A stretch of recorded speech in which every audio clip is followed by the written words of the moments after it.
very well funded organisation. You know, they have a lot of money. They have a lot of lawyers. You know, they have people in they have an office in Washington. They're up on the hill all the time. I started with moermond in Sydney. And I bet you never had the same money that the US one does. And that was Dr. Kerr sort of just, we used to look over there in awe, still do, because I've done this we've always been so skipped. Well, we run. Suddenly there's the proposition of a real political movement. I mean, but as I'm saying, for that initial group, there are South Australia. I'm sure in Victoria, I don't know the scene in Victoria so well. Certainly in New South Wales, there are academics who are just champing at the bit to contribute here, to provide their input, right, to assist in drafting in accord with policy propositions which you guys have to sort out. Here's the guidance, policy propositions that should be embodied in legislation. How can we embody this in model legislation which fits the requirements of each state and then can be modified as required for each of the states, eventually to lead to seeding of, you know, the requirements to uniform governing legislation at the federal level, which is the best. But you constantly hear in Australia people who don't want to see any movement on the thing saying it's all a federal issue. That is 100% not the truth. The Australian Constitution has not ceded medicine or has not ceded criminal jurisdiction to the federal government. It is all entirely within the compass of the state governments, and jurisprudence in Australia indicates that any state in Australia can unilaterally legalise cannabis. And Craig, that's right. Craig, I think that's the answer, because you get one more state. You've currently got the ACT making a move.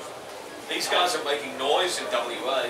If you can get one or two elected members at a state level in Victoria, I think you're going to start to scare the feds into starting to look at it centrally. But it comes down to what you can do in the short term. And I think the answer to what you can do in the short term is keep doing what you are.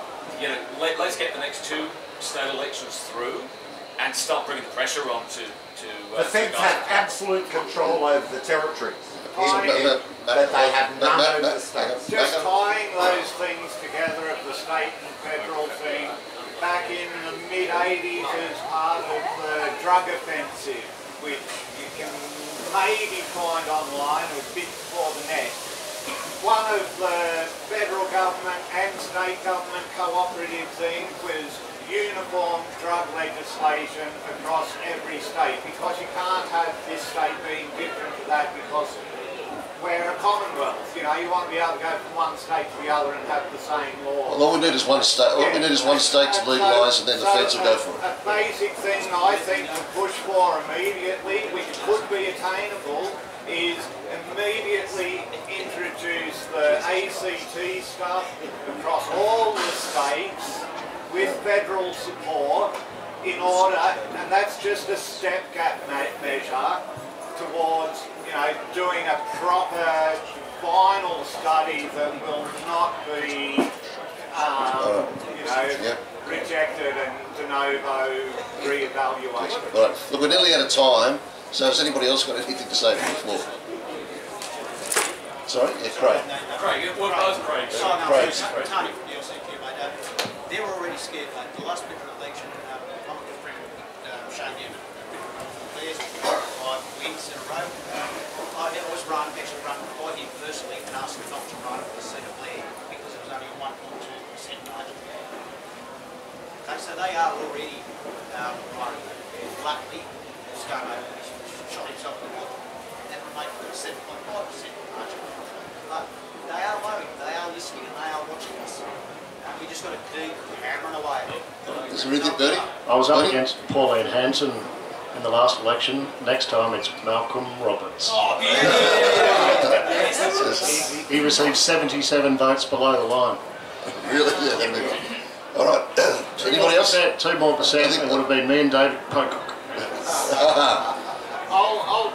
Mr. President, we ready to wrap up, or do you want some final words? No, not particularly. My mind always comes back to pain relief, and of course it's the best business on the planet, man. If you can make people feel good, if you can take their pain away, if you can give them a good day, that is big money, and that's what we're up against.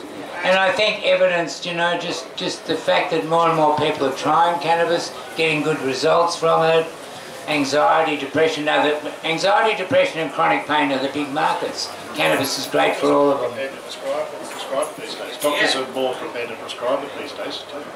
And the thing that there's the opiate crisis, right? I mean, they should be pulling more and more levers to move people away from opiates and move them into cannabis. Absolutely. And what Bernie's saying is right.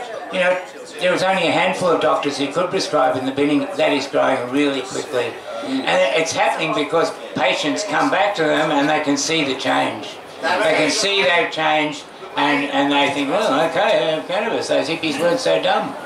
The main thing you said there was people. Right. Okay, and it needs to get back, you know, we're in this Facebook, TikTok, gram thing where people think that clicking on something does something. You know, we need to get back on the street. You know, we used to print out, there's concerts coming up and down the coast. We need we need 100,000 tiny little pamphlets promoting the LCA for the next... That's $100,000 we must remember. No, that's not. 100,000 A6 is like nothing. All right. Okay. So 420. Yeah, all done. Yeah. Okay. They're going to kill it. 420 this afternoon on the street. We might get 2,000. There you go. Thanks everybody. Okay. Bye. Oh, sorry. Bernie. No, I want to thank you, Craig. Oh, okay. Thank you. Yeah, I think it's Thank you.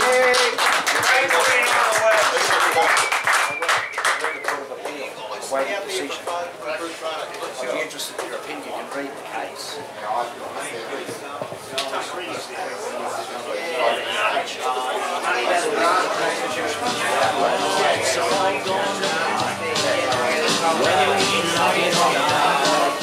Best I can tell, the world's gonna hell in a short.